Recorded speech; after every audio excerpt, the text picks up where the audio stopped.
한국사능력검정시험 고급 28회 기출문제 해설 강의를 시작하도록 하겠습니다. 28회 고급 시험에 대한 간단한 평가를 하자면요. 전체적으로 난이도가 상당히 좀 쉬웠다라고 볼 수가 있겠죠. 그렇기 때문에 상당히 합격률의 상승폭이 매우 컸다라고 볼 수가 있겠습니다. 자, 그러면 어떠한 문제들이 출제가 되었는지 저랑 하나하나씩 한번 살펴보도록 하겠습니다. 자, 출발하도록 하겠습니다. 자, 1번입니다. 매번 나오는 문제죠. 자, 가시대의 생활 모습으로 옳은 것은, 자, 본문을 한번 보겠습니다. 연천 전곡리에서 출토된 가시대 유물입니다. 이와 같은 형태의 석기는 기존의 아프리카, 유럽 등지에서만 사용된 것으로 알려졌는데 우리나라에서도 발견되어 세계적인 주목을 받았습니다. 일단 연천 전곡리가 나왔고요. 그리고 이제 앞에 나왔습니다. 주먹도끼가 하나 나왔네요. 예, 주먹도끼. 요 두 가지만 여러분들이 알고 계신다면 쉽게 풀 수 있는 문제입니다. 자, 이건 이제 연천 전곡리에서 발견된 아슐리안형 주먹도끼라고 여러분들 볼 수가 있겠죠. 자, 그러면 어느 시대? 예, 바로 구석기 시대에 대한 내용입니다. 그러면 보기에서 구석기 시대의 내용을 찾으시면 되게요. 자, 보겠습니다. 1번. 주로 동굴이나 막집에 살았다. 자, 어느 시대입니까? 구석기입니다. 정답이 바로 나왔습니다. 자, 1번이죠? 예, 2번 보겠습니다. 가락바퀴를 이용해서 실을 보았다. 가락바퀴, 뼈바늘 나오면 여러분들 뭡니까? 신석기 시대입니다. 의복 생활을 알 수가 있죠. 자, 3번. 지배자의 무덤으로서 고인돌을 만들었다. 자, 어느 시대입니까? 자, 청동기 시대입니다. 청동기 시대. 4번. 거푸집을 이용해서 세형동검을 제작하였다. 이건 언제냐? 철기 시대를 얘기하고 있습니다. 자, 5번. 빗살무늬를 토기를 사용하여 식량을 저장하였다. 빗살무늬 토기 어느 시대입니까? 신석기 시대입니다. 자, 정답은 1번이 되겠죠. 2번 가겠습니다. 밑줄근 이 나라에 대한 설명으로 옳은 것은, 자, 이 나라 초기 철기 시대의 여러 나라의 성장에 대한 문제는 매우 한국사 능력 검정 시험에서 단골 소재로 나오고 있습니다. 한번 보겠습니다. 이 나라에는 다른 부족의 영역을 침범하면은 노비나 소, 말 등으로 변상하는 책화라는 풍습이 있다고 합니다. 자, 책화, 화를 입혔으면 거기에 대해서 책임을 져야지.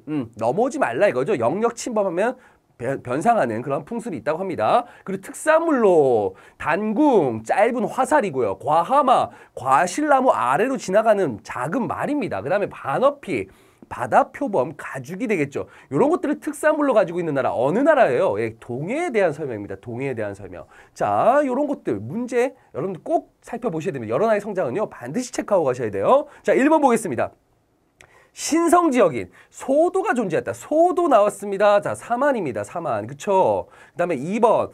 혼인풍습으로서 서옥제가 있었다. 서옥제. 남자가 이제 여자 집에 가죠. 여자 이제, 처가댁 가서 처가댁 옆에 있는 서옥이라는 집에 살았다.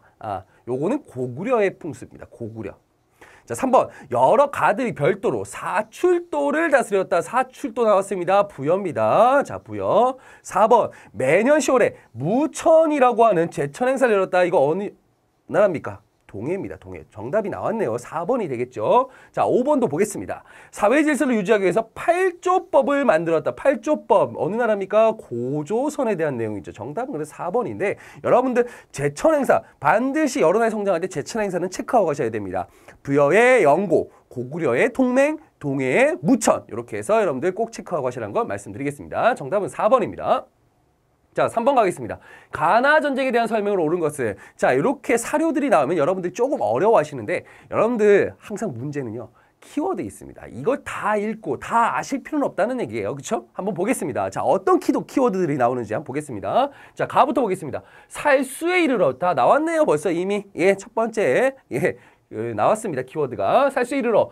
군사가 반쯤 강을 건넜을 때 아군이 뒤에서 적군을 공격하니 우둔희 장군 신세용이 전사하였다. 처음 군대가 요하에 이르렀을 때는 무려 30만 명이었는데 돌아간 것은 2,700여 명. 예, 1% 정도만 남았네요. 무슨 어느 전쟁에 대한 내용입니까? 살수대첩이죠. 살수대첩. 여러분 살수대첩 하면 여러분 떠올리시는 인물 누굽니까? 을지문덕입니다. 을지문덕. 자, 바로 이 살수대첩은 어느 나라와 전쟁을 치른 거예요? 고구려가. 예, vs 수나라와 전쟁을 치는 겁니다. 수나라와 전쟁을 치는 거다. 자, 나와보겠습니다. 여러 장수가 급히 안시성을 공격한. 자, 안시성 나오네. 안시성 나왔습니다. 자, 밤낮을 쉬지 않고 60일에 50만인을 동원해 토산을 쌓았다. 이 당나라 군대, 당군대가 이렇게 토성을 쌓았죠. 아군수 100명이 성을 무너진 곳을 나아가 싸워서 마침내 토사를 빼앗아 차지하고 주의를 깎아 이를 지켰다. 군사를 돌리도록 명하였다. 누굽니까? 황제. 바로 당태종 이세민을 얘기하고 있습니다. 자, 이거 어느 전쟁입니까? 예, 안시성 싸움이죠. 안시성 싸움. 뭐 안시성 싸움, 안시성 전투 이렇게 얘기하고 있습니다. 자, 안시성 전투의 핵심 인물이라고 한다면 자, 안시성 성주였던 양만춘이 있고요. 그리고 이제 당시 이제 당나라와의 전쟁을 주도했던 연개소문이 있습니다. 연개소문이죠. 연개소문. 자, 연개소문. 자, 이거는 어느 나라와 전쟁을 펼친 것이다? 당과 전쟁을 펼친 것이다. 라는 거 여러분들 요거를 여러분들 파악을 하신다면요. 쉽게 찾아내실 수가 있습니다. 1번부터 보겠습니다. 가! 나당연합군이 평양성을 공격하였다. 이거는요. 나당연합군이 평양성을 공격한 거는 언제입니까? 네.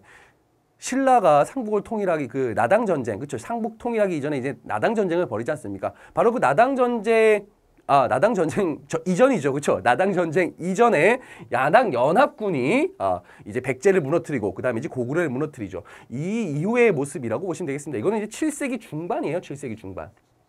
7세기 중반, 예, 평양성을 공격해서 평양성이 무너졌죠. 그러면서 고구려가 멸망하게 됩니다. 자, 아닙니다. 자, 2번 을지문덕이 이끄는 고구려군이 수의 군대를 물리쳤다. 제가 아까 말씀드렸죠. 을지문덕 누구? 수의 공격을 막아낸 거죠. 자, 정답은 그래서 2번이 되겠고요. 3번 나는요. 수양제가 대군을 보내 고구려에 침공하였다. 자, 수양제가 대군을 보낸 것은 가에 해당한다고 보시면 되겠어요. 나가 아니고 가에 해당한다라고 보시면 되겠고요. 4번 나는 광구검이 이끄는 위의 군대가 고구려를 침략하였다. 광구검이 쳐들어온 건요. 한참 이전이에요. 3세기 고구려 동천왕 때 얘기라고 보시면 되겠습니다. 동천왕 때 얘기. 자, 4번은 그래서 아닙니다. 자, 5번 가나는 연개소문이 주도하여 당군의 침략을 맞서 싸웠다. 자, 연개소문이 주도하여 당군과 싸운 것은 가가 아니고 뭐죠? 나에만 해당된다고 보시면 되겠습니다. 그래서 정답은요. 2번이 되겠습니다. 4번 가겠습니다. 밑줄근 태왕에 대한 설명으로 옳은 것은 자, 태왕입니다. 태왕. 자, 태왕. 이 고구려에서 이제 태왕이란 칭호로 쓰게 되죠. 하나의 천하관이죠. 천하관. 대외에 자신들이 강성하다라는 걸 과시하는 어떤 그런 모습이라고요. 실제로 뭐 과시라기보다는 실제로 그만큼 국력이 강했기 때문에 가능했다는 거죠. 자, 보겠습니다. 유일한 목적은 북방의 강성한 선비를 정벌하여 북방 쪽을 정벌하려고 하네요. 지금의 봉천지기 등의 땅을 차지하는 것이었다. 중국 역사상 일대 효웅들이 그 기세를 모두 꺾기어 할 수 없이 수천리의 토지를 고구려에 넘겨줌으로써 고구려가 뭐 어떤 땅을 북방 쪽에 있는 땅을 차지했구나라는 걸 알 수가 있습니다. 태왕이 그 시오와 같이 토지를 광개함에 이르렀다. 자, 여기에서 키워드가 하나 나왔네요. 광개입니다. 광개. 여러분들 우리가 광개토대왕이라고 아시죠? 그렇죠? 광개토대왕. 자, 여러분들 광개토대왕은 뭡니까? 자, 넓게 연다라는 뜻이에요. 넓을 광자에 열개자의 토는 흑토자입니다. 흑토자는 예, 땅을 얘기하고 있죠. 땅을 넓게 연다라고 해서 이제 광개토대왕이라고 칭하고 있습니다. 또 다른 말은 이제 연호를 따서 이제 영락대왕이다라고 표현하고 있죠. 광개토 하니까 누가 미친 개처럼 토하는 왕이라고 하는데 이거 아닙니다. 예, 넓게 땅을 여신 분이 바로 광개토대왕입니다. 자, 바로 광개토대왕에 대한 내용을 보기에서 찾아내시면 됩니다. 태학을 설립하여 인재를 양성하였다. 어느 왕이죠? 네, 소수림왕이죠. 자, 그 다음에 2번 영락이라는 독자적인 연호를 사용하였다. 제가 아까 앞에서 언급해드렸습니다. 영락이라는 독자적인 연호를 사용했다. 그래서 정답은 2번이 되겠습니다. 3번 전진의 순도를 통해서 불교를 수용하였다. 자, 전진에서 불교 수용 어느 왕 때입니까? 소수림왕 때입니다. 소수림왕 때. 자, 4번 당의 침입에 대비하여 천리장성을 쌓았다. 천리장성 쌓은 왕 고구려의 영유왕이에요. 영유왕. 영유왕 때 누구에게? 예, 바로 연개소문에게 이걸 명령을 하죠. 연개소문. 영유한테 연개소문이 이 천리장성을 주도했었다. 이후에 이제 연개소문이 정변을 일으키죠. 그러면서 영유왕을 제거를 해버려요. 그리고 보장왕을 세우게 되죠. 그러면서 실질적인 권력자가 돼버립니다. 대망리지라는 그 관직을 만들어서 자기가 이제 권력을 차지하게 되는 게 바로 이 연개소문이라고 보시면 되겠습니다. 자, 5번 보겠습니다. 평양으로 천도하여 남진 정책을 본격화했다. 자, 어느 왕이죠? 장수왕 때 얘기라고 보시면 되겠습니다. 자, 그래서 정답은 몇 번입니까? 2번이 되겠습니다. 자, 5번 가겠습니다. 가나 사이에 있어서는 사실로 옳은 것은 사이 문제입니다. 자, 이런 사이 문제 여러분들 조금 어려워하시는 건데 한번 내용을 한번 살펴보시면 그렇게 또 어렵지는 않습니다. 자, 고구려왕 거련이 누군지 모르겠어요. 적총? 예, 몸소군사를 거느리고 백제를 공격하였다. 자, 백제를 공격하였다. 자, 거련을 모르시는 분들이 많은데, 자, 이 거련이 백제를 공격하였다고 합니다. 이때 이제 백제왕 경이 아들 문주를 보내 구원을 요청하였다. 어디에 구원을 요청한 거죠. 신라 봉기 있으니까 신라에 요청한 거겠죠. 그렇죠? 예. 왕이 군사를 내어 구해주려 했으나 미처 도착하기도 전에 백제가 이미 무너졌고 경 또한 피살됐다. 자, 지금 백제가 공격당해서 무너지고요. 여기에 왕이 피살된 거예요. 백제왕 경이었으니까요. 그쵸? 이게 뭐냐? 언제적 얘기일까요? 자, 여기 고구려왕 거래는 누굴까요? 바로 장수왕입니다. 장수왕. 자, 바로 장수왕이 어떤 정책을 펼치죠? 남진 정책, 그렇죠? 평양성으로 수도를 천도를 하고요. 예, 국내성에서 평양성으로 천도를 한 다음에 남진 정책을 통해서 결국은 백제를 공격하죠. 백제가 결국은 백제 한성이 함락된다. 함락되고 그때 누가 죽었습니까? 백제 왕이었던 계로왕이 괴로워하면서 죽었다. 여러분들 알고 계실 거라고 생각합니다. 자, 이렇게 되자 계로왕의 아들이었던 문주가 어디로 갑니까? 예, 어디로? 예, 이제 더 이상 한성에서는 이제 더 이상 이제 지낼 수가 없지 않습니까? 예, 웅진, 지금의 이제 공주 지역이죠. 웅진 지역으로 이제 천도를 하게 됩니다. 수도를 옮기게 되죠. 자, 이런 상황으로 전개가 된다는 거 여러분들 기억하시기 바랍니다. 자, 나와보겠습니다. 금광국의 왕인 김부애가 왕비와 세 명의 아들, 즉 큰아들인 노종, 둘째 아들 무덕, 막내 아들 무력과 함께 나라에 참고 있던 보물을 가지고 와서 항복하였다. 어디에? 신라에 항복한 거죠. 그렇죠? 신라에. 자, 금광국이라고 하니까 어느 나라입니까? 예, 금광가야, 금광가야. 자, 금광가야가 지금 이제 항복을 한 거죠. 어디에? 예, 언제? 532년에, 예, 532년에 버풍왕 때 멸망당했다. 여러분들 요 사실을 여러분들 체크를 하셔야 됩니다. 자, 요건 532년이고, 그럼 이때 백제가 한성에 함락된 건 언제일까요? 굳이 연도를 쓰자고 한다면 475년도가 되겠습니다. 네, 바로 475년도. 요 사이에 있었던 사건을 여러분들 보기에서도 찾아내시면 되는 문제입니다. 백제가 웅진으로 천도했다? 제가 방금 전에 여러분께 언급을 해드렸죠. 웅진으로 천도한다. 자, 그래서 정답이 1번이 되겠고요. 맞죠? 2번, 신라가 대가야를 멸망시켰다. 대가야를 멸망시킨 건요, 금강가야 멸망 이후에, 진흥왕 때 가서, 진흥왕 때, 예, 대가야가 멸망하게 되죠. 언제? 진흥왕. 이건 연도로 친다면 562년이 되겠습니다. 562년. 예, 562년에 대가야가 멸망당했다. 아닙니다. 자, 고구려가 낙랑군을 축출했다. 자, 요거는 이제 미천왕 때 얘기입니다. 이거보다 훨씬 좀 전이죠. 예, 전에 미천왕 때 얘기라고 보시면 되겠습니다. 아닙니다. 4번. 신라가 매소성에서 당을 물리쳤다. 자, 매소성에서 당을 물리쳤다. 이건 나당전쟁입니다. 나당전쟁. 매소성 기벌포 전투. 이거는 이제 나당전쟁을 통해서 결국은 삼국을 통일하게 되죠. 신라가. 이 이후의 모습이라고 보시면 되겠습니다. 이거는 이제 거의 7세기 중반의 모습이 되겠죠. 5번, 신라가 함경도 지역까지 진출했다. 함경도 지역까지 진출한 거 진흥왕 때 얘기입니다. 진흥왕 때 대가야 정복하고요. 그다음에 한강 유역을 점령하고요. 그다음에 함경도까지 진출하죠. 그래서 4개의 순수비를 세웁니다. 북한산비, 창녕비, 그다음에 함경도 지역은 황초령비, 마온영비. 예, 이렇게 해서 만들죠. 순수비를. 자, 아닙니다. 역시. 그래서 정답은 예, 1번이 되겠습니다. 6번 보겠습니다. 다음 가상 인터뷰의 주인공에 대한 설명으로 옳은 것을, 자, 이런 문제들 가상 인터뷰에서 이렇게 여러분들 여기서 찾아내시면 되는 문제가 많이 나오죠. 자, 스님께서 저술하신 대승기신론서 신문화쟁론을 통해서 주장하고 싶은 내용이 무엇인지요. 자, 요 저서들을 잘 모르시는 분들 여기서 좀 이렇게 당황스럽겠죠. 하지만 옆에 나왔습니다. 모든 것은 한 마음에서 나온다고 생각해요. 화합과 회통이 중요합니다. 화합, 회통. 그런데 그건 뭐 어디서 나온다? 한 마음에서 나온다. 한 마음을 한자로 표현하면 어떻게 됩니까? 일심이죠. 일심. 자, 일심. 자, 일심입니다. 일심사상, 화쟁사상. 여러분들 누굽니까? 바로 원효대사를 여러분들 떠올리실 수가 있습니다. 원효대사의 대표적인 또 저서하면은 대승기신론서하고 신문화쟁론이 있죠. 자, 이런 것들을 여러분들 체크를 하셔야 됩니다. 그럼 원효에 대한 설명으로 옳은 것을 찾아내시면 되는 문제입니다. 1번부터 보겠습니다. 황룡사 구축목탑의 건립을 건의했다. 이건 누굴까요? 자장입니다. 자장. 자장대사. 자장이 어느 왕 때? 바로 선덕여왕에게 건의를 했죠. 선덕여왕에게 건의를 합니다. 자, 여러분들이 하나 제가 여러분께 이런 거 팁 하나 드리면은 황룡사는 언제 건립이 됐고 황룡사 구축목탑은 언제 건립됐냐? 여러분 같이 건립됐다라고 생각하시는 분들이 많은데 황룡사가 처음 건립된 건요. 이 불교 교단을 정비했던 바로 진흥왕 때 이제 황룡사가 이제 건립이 됩니다. 자, 그리고 그 이후가 되면 선덕여왕 때 바로 이 자장의 건의로 인해서 선덕여왕 때 황룡사 구축목탑이 지금 이제 만들어지게 되는 거죠. 황룡사 구축목탑 같은 경우는 언제? 몽고 침입 때 그리고 또 불타 없어졌다, 소실되었다. 이런 것까지 한번 좀 기억을 해 두시면 좋습니다. 아시겠죠? 예, 2번 가겠습니다. 무예가를 만들어 불교의 대중화에 힘썼다. 대중화에 힘썼다. 자, 무예가는 불교 가요입니다. 자, 이런 것도 통해서 대중화에 힘썼다. 누굽니까? 바로 원효대사의 얘기입니다. 원효대사의 얘기입니다. 정답은 2번이 되겠죠? 자, 3번도 보겠습니다.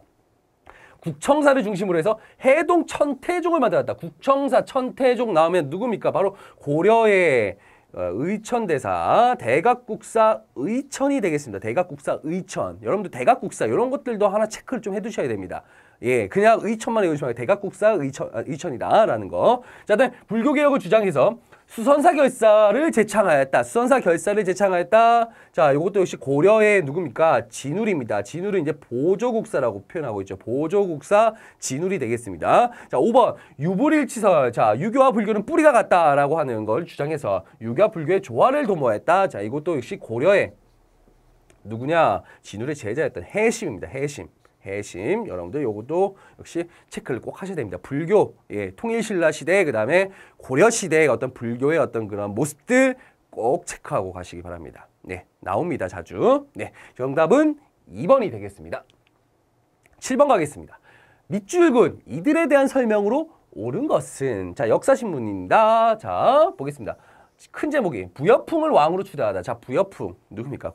백제 마지막 왕이었던 의자왕의 아들이었습니다. 자, 이렇게 백제가 660년 이제 사비성이 함락되면서 부여풍은 일본으로 건너가게 되죠. 그러면서 이제 건너갔지만 그때 누가 왕족이었던 복신과 승려였던 도친과 또 흑치상지 등이 힘을 합쳐가지고 부흥의 기치를 내걸고요. 200여 성이 호응했고요. 여기에 이제 부여풍, 그렇죠? 왕의 또 정통성을 이어야 되니까 부여풍을 왕으로 받들고 국가체를 갖추었다. 향후 기초가 주목된다. 자, 복신, 도친, 부여풍 나옵니다. 자, 이거 여러분 딱 아셔야 돼요.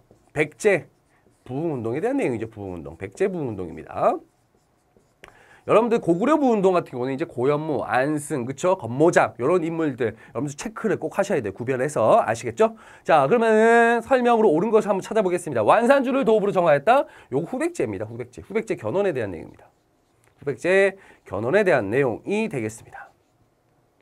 자, 안동도읍을 요동으로 몰아냈다. 자, 안동도읍, 그 다음에 웅진도덕부, 계림도덕부 이런 것들은 뭡니까? 우리가 신라와 나당 연합군이 이제 백제를 무너뜨리고 고구려를 무너뜨린 후에 한반도 지배에 대한 야욕을 부립니다. 당나라가. 그러면서 이제 한반도 곳곳에다가 도호부, 도독부를 설치를 하게 되죠. 그러면서 이제 나당 전쟁이 벌어졌고 여기서 신라가 결국 당을 쫓아내게 되는데 요동으로 몰아낸 거는 이제 신라가 삼국 통일한 이후의 어떤 모습이라고 여러분들 보시면 되겠습니다. 아시겠죠? 예, 아닙니다. 3번 백강에서 왜군과 함께 당군에 맞서 싸웠다. 부운동입니다. 부운동인데 여러분들 이 백제 부운동 때 도와줬던 세력이 누구였냐면요. 바로 왜입니다. 왜. 왜군의 합류죠. 왜군의 합류. 자, 왜군의 합류. 이때 이제 이 전투, 왜군과 백제 부흥군들이 힘을 합쳐서 싸웠던 전투가 뭐냐면요. 백강 전투입니다. 백강 전투. 이것도 한번 여러분들 꼭 체크를 하시고 가기를 부탁드리겠습니다. 자, 백강 전투. 그래 정답은 3번이 되겠습니다. 아시겠죠? 4번 중국의 5월과 후당에 외교 사제를 보냈다. 5월과 후당 요거는 언제입니까? 자, 이것도 역시 후백제. 예, 후백제. 견훤에 대한 내용이 되겠습니다. 견훤에 대한 내용이 된다. 그렇게 보시면 되겠고요. 5번 신라의 금성을 습격해서 경양을 살해하였다. 경양 살해한 거 역시 후백제 견훤에 대한 내용이 되겠습니다. 경양이 살해된 다음에 이제 경순왕이 왕위에 올랐거든요. 경순왕 같은 거는 나중에 이제 태조왕건이 세웠던 고려에 결국 흡수가 되게 됩니다. 자, 그래서 정답은 몇 번이죠? 3번이 되겠습니다. 자, 8번 갑니다. 가단체에 대한 설명으로 옳은 것은, 자, 이 가단체가 어떤 단체인지 보겠습니다. 국선도 풍월도라고 부른답니다. 자, 여기까지 좀 모르겠어요. 자, 그쵸? 여러분들. 명산대천을 돌아다니며 도의를 연마하였고, 무예를 수련하여서 유사시 전투에 참여했답니다. 무예, 전투 참여. 자, 여기까지 좀 이제 약간 알듯 말듯 하죠, 여러분들. 자, 여기에 핵심이 나옵니다. 원광이 제시한 세속오계를 행동규범으로 삼았다. 그리고 신라가 삼국을 토리하는데 크게 기여하였다. 여기서 바로 여러분들이 어떤 단체인지 딱 나오셔야 됩니다. 뭡니까? 화랑도에 대한 내용이 되겠습니다. 화랑도. 자, 화랑도에 대한 내용을 역시 또 찾아내시면 돼요. 자, 경당에서 글과 할쏘기를 배웠다. 경당 나왔습니다. 그리고 태항 나오면 어느 나라입니까? 고구려에 대한 내용이죠. 고구려. 자, 2번 진흥왕 때 국가적인 조직으로 정비되었다. 자, 이게 정답이 되겠죠. 자, 여러분들 진흥왕 신라의 전성기 때 진흥왕의 그런 업적들을 여러분들 반드시 체크하신다면요. 요거 딱 화랑도 아는 순간 2번 바로 나올 수가 있습니다. 아시겠죠? 그렇기 때문에 그렇게 어려운 문제가 아니기 때문에 1점으로 한 거예요. 예, 보겠습니다. 자, 2번이 정답이고요. 3번 박사와 조교를 두어서 유경전을 가르쳤다. 오경 박사 어느 나라입니까? 백제에 대한 내용입니다. 백제. 4번 정사함에 모여서 국가의 중대사를 결정하였다. 정사함회의죠. 역시 백제가 되겠습니다. 백제. 백제에 대한 내용이 되겠습니다. 5번 귀족들로 구성되었는데 만장일치제 나옵니다. 만장일치제 자 어느 나라입니까? 신라입니다. 신라의 화백회의가 되겠죠. 화백회의. 여러분들이요 각국 3국의 귀족회의들을 여러분들 반드시 또 체크하고 가셔야 돼요. 자 고구려에는 제가회의, 백제에는 정사회의, 신라에는 화백회의. 화백회의는 만장일치제의 어떤 그런 모습을 보이고 있다라는 거 여러분들 체크하시기 바랍니다. 자 그래서 8번의 정답은요 2번이 되겠습니다. 9번 가겠습니다. 가에 들어갈 문화유산으로 옳은 것은 문화유산 문제들 그리고 꼭 이거 한 문제, 두 문제씩 꼭 나오고 있죠. 뭐 탑이든지 불상이든지 아니면 사찰 건축이든지 자주 나오고 있습니다. 자 이번엔 탑이 나왔네요. 자 현존하는 신라 석탑 중에서 가장 오래됐다. 여기서 이제 첫 번째 여러분 키워드 찾아내실 수 있어야 되고요. 자 두 번째는 백제 석탑이 목탑 요소를 보이는 것과 달리 요거는 보실 필요 없어요. 달리 이 탑은 돌을 벽돌 모양으로 다듬어 쌓았다는 점이 특징이다. 벽돌 모양으로 다듬어 쌓았다. 무슨 석탑이에요? 모전석탑이라고 하죠. 모전석탑. 모전석탑이면서 신라에서 가장 오래된 석탑 한다면 여러분들이 어떤 석탑인지 아셔야 됩니다. 뭡니까? 바로 분황사. 예, 분황사. 모전석탑이 되겠죠. 모전석탑. 벽돌 모양으로 쌓았다. 요것들 언제든지 또 출제가 될 수가 있고 보기로도 나올 수가 있기 때문에 반드시 체크하시기 바랍니다. 내용들. 자, 1번 가겠습니다. 자, 1번은요. 뭡니까? 요거 가장 통일신라의 가장 전형적인 석탑이 되겠죠. 불국사 3층 석탑. 우리가 흔히 무슨 탑이라고 합니까? 석가탑이라고 부르고 있죠. 석가탑.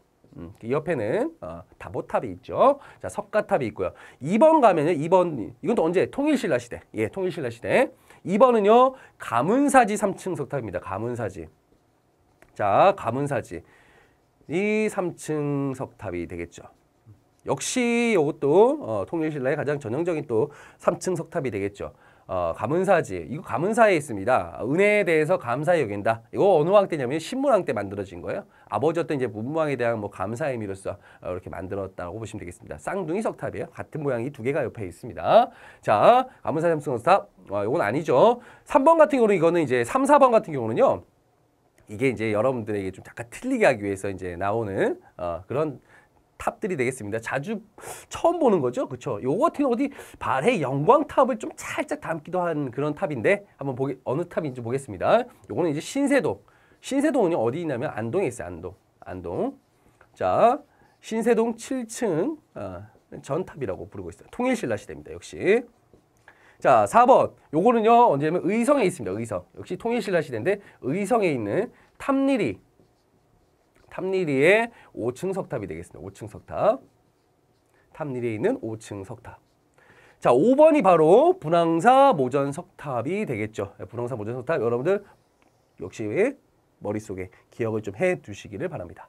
자, 그래서 9번의 정답은요. 5번이 되겠습니다.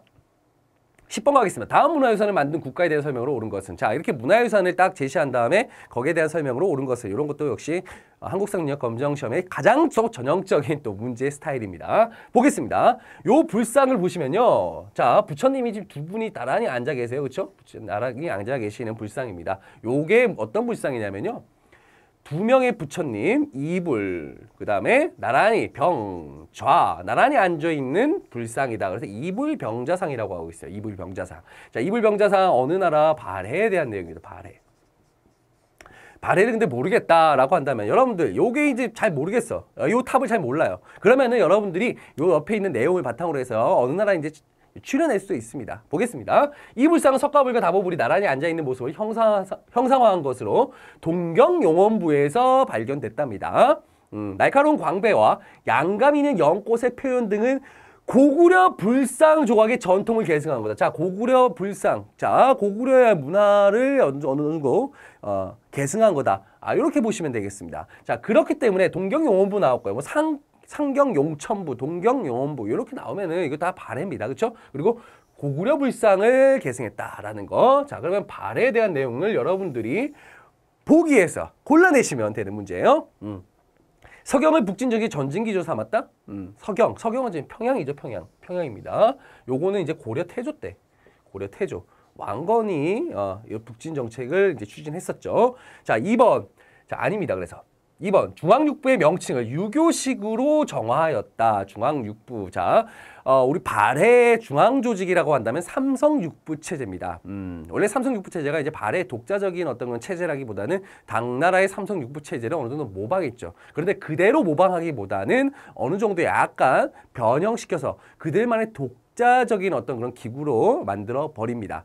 그때 이제 뭐 삼성 육부 체제를 여기 약간 이원화시킨 모습을 보인다던가 아니면은 육부의 명칭을 유교식으로 원래는 이후 예병 형공인데 충인 의지 예신 이렇게 해갖고 약간의 또 유교적인 명칭들 유교적인 명칭들을 사용했다라는 거 그렇기 때문에 발해에 대해서 맞는 내용이 되겠습니다. 그 다음에 인한, 대흥 등의 독자적인 연호를 사용했다. 인한은요, 무왕 때고요. 그 다음에 대흥은 문왕 때, 이런 독자적인 연호를 사용했다. 이건 중국과 대등함을 과시하기 위해서 이런 연호를 사용합니다. 이것도 역시 발해에 대한 내용 맞습니다. 자, 그 다음에 3번, 리을. 지방관을 감찰하기 위해서 외사정을 파견하였다. 지방관 감찰, 외사정, 요거는요, 어느 시대냐? 바로 통일신라 시대의 모습이라고 보시면 되겠습니다. 그렇기 때문에 정답은 니은과 디귿 몇 번입니까? 3번이 정답이 되겠습니다.